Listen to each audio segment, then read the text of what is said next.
Hello, beautiful people. Welcome back to Lima's Relationship Vibes podcast, where we squeeze the truth out of love one conversation at a time. I'm your host, Lima. Let me ask you something. Have you ever been in a relationship that didn't end because of cheating?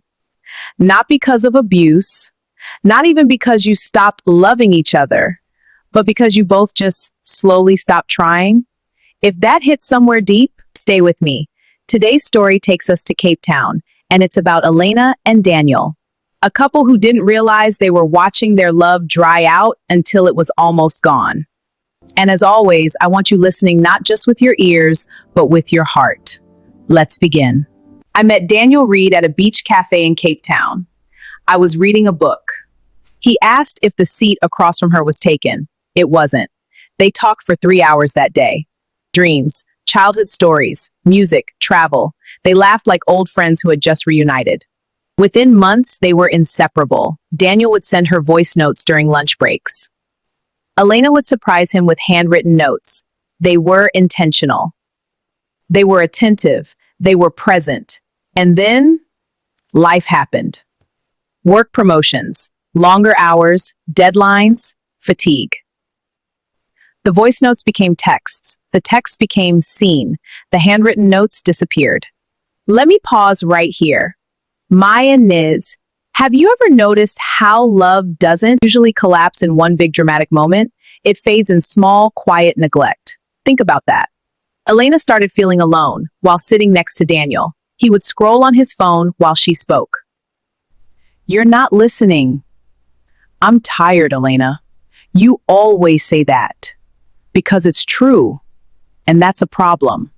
He would think, nothing I do is enough anymore. They weren't fighting loudly. They were disconnecting silently. One night, Elena said, "Daniel, when was the last time we had a real conversation? But do we talk every talk?" Exchange information, we don't connect. That line right there, we exchange information, we don't connect. Let that sink in. How many relationships today are just information exchanges? Who's paying what? But no one is asking, how is your heart? Elena met her friend Sophie for coffee. Elena didn't answer immediately because the answer scared her. Meanwhile, Daniel spoke to his colleague who said, "Bro, this is normal. Relationships cool down. Just focus on work." See, sometimes the worst advice isn't toxic. It's dismissive. Just focus on work. But relationships don't survive on autopilot. They require watering, attention, curiosity, effort, Dios. That night, Elena slept facing the wall. Daniel stayed up late watching videos, and both of them felt alone. The breaking point wasn't dramatic. It was quiet. Elena forgot their anniversary. Daniel forgot too. They realized it 2 days later. And instead of laughing it off, they stared at each other like strangers. That night, Elena said, "Silence, I don't know." That's the scariest place to be. Not hatred, not betrayal, but uncertainty. Decided to see a therapist to Marcus Hale. First session, when did you stop being curious about each other? When did you stop being curious about each other? They looked at each other because they couldn't remember. Love doesn't die from lack of feeling. It dies from lack of attention. Write that down. Dr. Hale gave them one exercise. Every night, no phones, no TV, just 20 minutes. One question each. What felt heavy for you today? What felt good?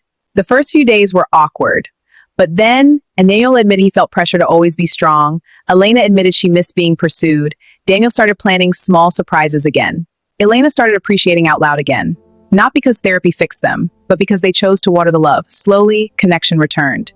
Not the butterflies of the beginning, but something deeper. Intentional love, mature love, conscious love. Here's what Elena later said. "I thought love was supposed to sustain itself. I didn't realize we had to maintain it." Relationships are not houseplants you water once a month. They're gardens, daily attention, pulling weeds, planting new seeds. And Daniel said, "I stopped dating my wife."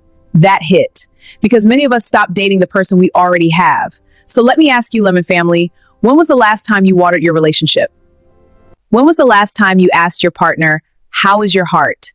Tonight, try the 20-minute rule. No distractions, just presence. And if this episode spoke to you, share it with someone who needs it. Hag us dia thoughts. Tell us your story, because we don't just talk about love, we protect it. I'm Lima. And until next time, keep loving intentionally.